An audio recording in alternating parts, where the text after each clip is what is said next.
जिस प्रकार माँ को अपने बेटे, साहूकार को अपने देनदार और किसान को अपने लहलहाते खेत देखकर जो आनंद आता है, वही आनंद बाबा भारती को अपना घोड़ा देख कर आता था। भगवत भजन से जो समय बचता वह घोड़े को अर्पण हो जाता। वह घोड़ा बड़ा सुंदर था, बड़ा बलवान।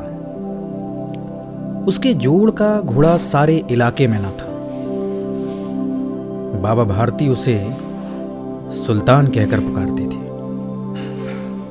अपने हाथ से खरहरा करते, खुद दाना खिलाते और देख देख कर प्रसन्न होते थे। ऐसे लगन, ऐसे प्यार, ऐसे स्नेह से कोई सच्चा प्रेमी अपने प्यार को भी ना चाहता होगा।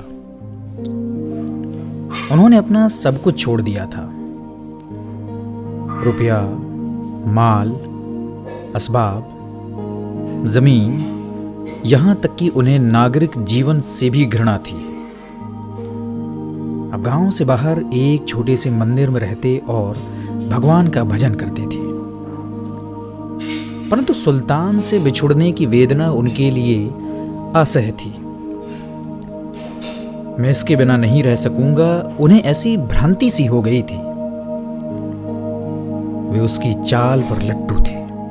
कहते, ऐसे चलता है जैसे मोर घनघटा को देखकर नाच रहा। गांव के लोग इस प्रेम को देखकर चकित थे। कभी कभी कनखियों से इशारे भी करते थे, परंतु बाबा भारती को उसकी परवाह न थी।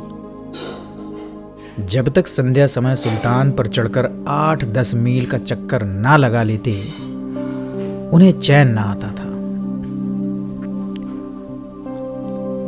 खड़ग सिंह उस इलाके का प्रसिद्ध डाकू था। लोग उसका नाम सुनकर भी कांपते थे। फैलते फैलते खबर सुल्तान की कानों तक पहुंची। सुल्तान का हृदय उसे देखने के लिए अधीर हो उठा। वह एक दिन दोपहर के समय बाबा भारती के पास पहुंचा और नमस्कार करके बैठ गया। बाबा भारती ने पूछा, खड़ग सिंह, क्या हाल है? खड़ग सिंह ने सिर झुकाकर उत्तर दिया, सब आपकी दया है। कहो, इधर कैसे आ गए?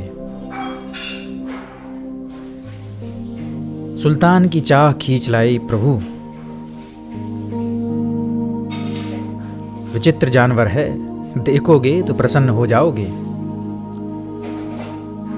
हाँ बाबा जी, मैंने भी बड़ी प्रशंसा सुनी है।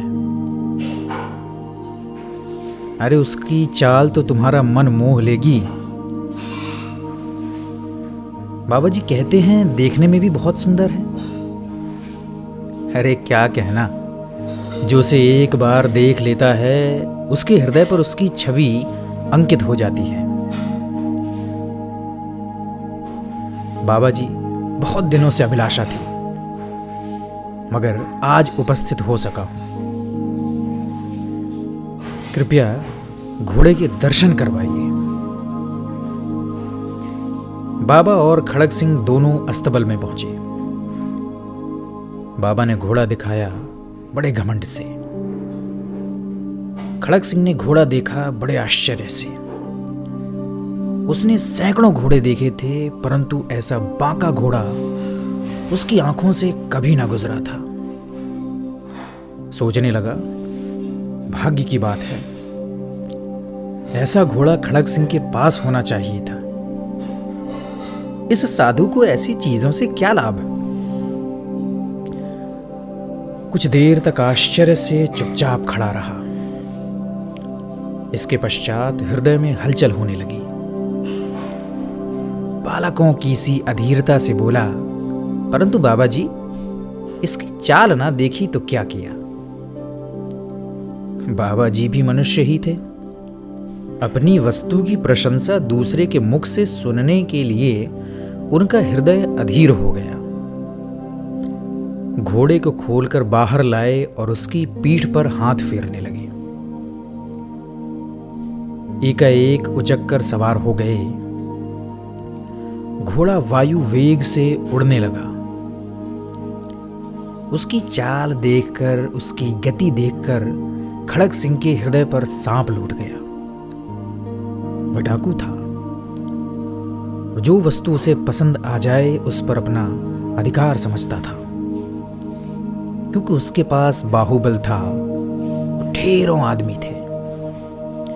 जाते जाते उसने कहा, बाबा जी, मैं यह घोड़ा आपके पास ना रहने दूंगा। बाबा भारती डर गए। अब उन्हें रात को नींद ना आती थी। सारी रात अस्तबल की रखवाली में कटने लगी। प्रतिक्षण खड़ग सिंह का भय लगा रहता। परंतु कई मास बीत गए और वह न आया। यहां तक कि बाबा भारती कुछ लापरवाह हो गए और इस भय को स्वप्न के भय की नाई मिथ्या समझने लगे। संध्या का समय था। बाबा भारती सुल्तान की पीठ पर सवार होकर घूमने जा रहे थे।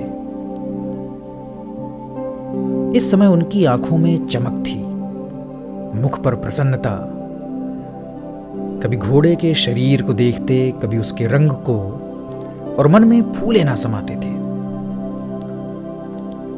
सहसा एक ओर से आवाज आई, ओ बाबा, इस कंगले की सुनते जाना। आवाज में करुणा थी। बाबा ने घोड़े को रोक लिया। देखा एक अपाहिज वृक्ष की छाया में पड़ा कराह रहा है। बोले, क्यों, तुम्हें क्या कष्ट है? अपाहिज ने हाथ जोड़कर कहा, बाबा, मैं दुखियारा हूं, मुझ पर दया करो। रामावाला यहां से 3 मील है और मुझे वहां जाना है। घोड़े पर चढ़ा लो, परमात्मा भला करेगा। बाबा ने पूछा, वहां तुम्हारा कौन है? दुर्गा दत्त वैद्य का नाम आपने सुना होगा। मैं उनका सौतेला भाई हूं बाबा जी। बाबा भारती ने घोड़े से उतरकर अपाहिज को घोड़े पर सवार किया और स्वयं उसकी लगाम पकड़कर धीरे धीरे चलने लगे। सहसा उन्हें एक झटका सा लगा और लगाम हाथ से छूट गई। उनके आश्चर्य का ठिकाना ना रहा जब उन्होंने देखा कि अपाहिज घोड़े की पीठ पर तनकर बैठा और घोड़े को दौड़ाए लिए जा रहा है। उनके मुख से भय, विस्मय और निराशा से मिली हुई चीख निकल गई। वह अपाहिज डाकू कोई और नहीं, खड़ग सिंह था। बाबा भारती कुछ देर तक चुप रहे और कुछ समय पश्चात कुछ निश्चय करके पूरे बल से चिल्लाकर बोले, जरा ठहर जाओ। खड़ग सिंह ने यह आवाज सुनकर घोड़ा रोक लिया और उसकी गर्दन पर प्यार से हाथ फेरते हुए कहा, बाबा जी, यह घोड़ा तो अब मैं ना दूंगा। बाबा जी कहते हैं, परंतु एक बात तो सुनते जाओ। खड़ग सिंह ठहर गया। बाबा भारती ने निकट जाकर उसकी ओर ऐसी आंखों से देखा जैसे बकरा कसाई की ओर देखता है और कहा, यह घोड़ा तुम्हारा हो चुका है। मैं तुमसे इसे वापस करने के लिए ना कहूंगा, परंतु खड़ग सिंह केवल एक प्रार्थना करता हूं,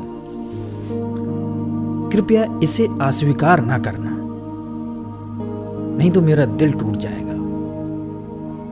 अरे बाबा जी, आज्ञा कीजिए, मैं आपका दास हूं।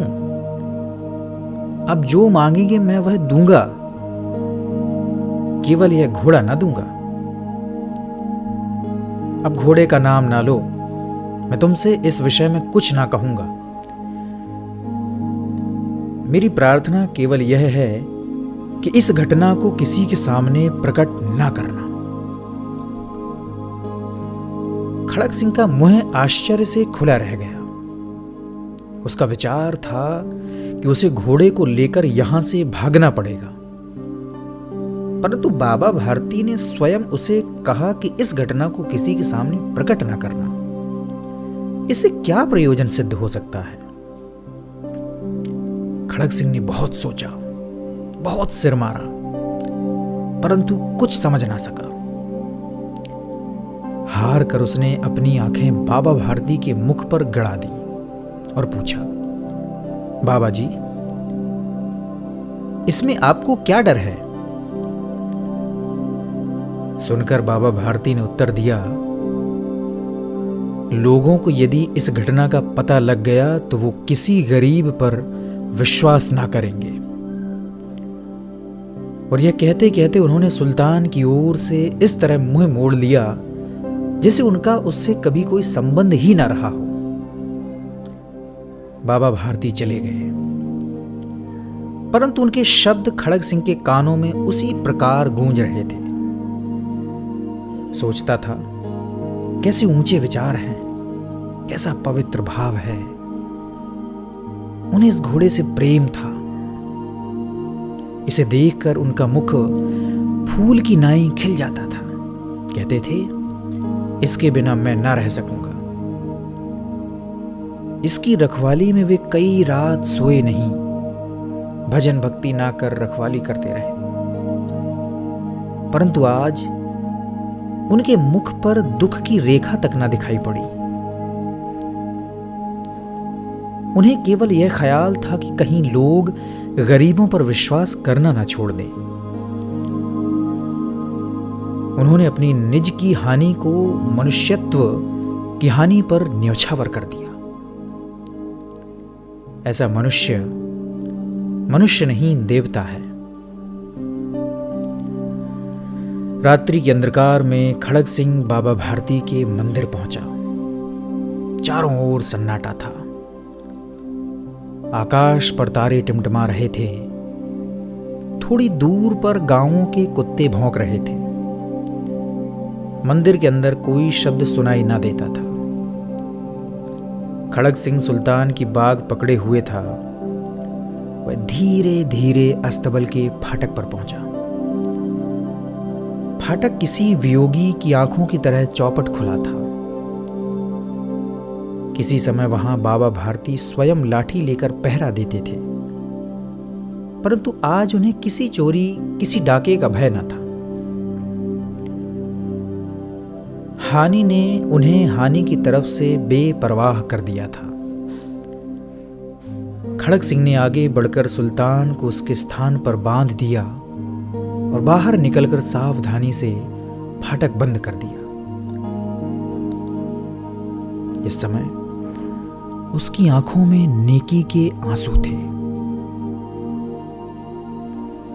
अंधकार में रात्रि ने तीसरा पहर समाप्त किया और चौथा पहर आरंभ होते ही बाबा भारती ने अपनी कुटिया से बाहर निकल ठंडे जल से स्नान किया। उसके पश्चात इस प्रकार जैसे कोई स्वप्न में चल रहा हो, उनके पांव अस्तबल की ओर मुड़े,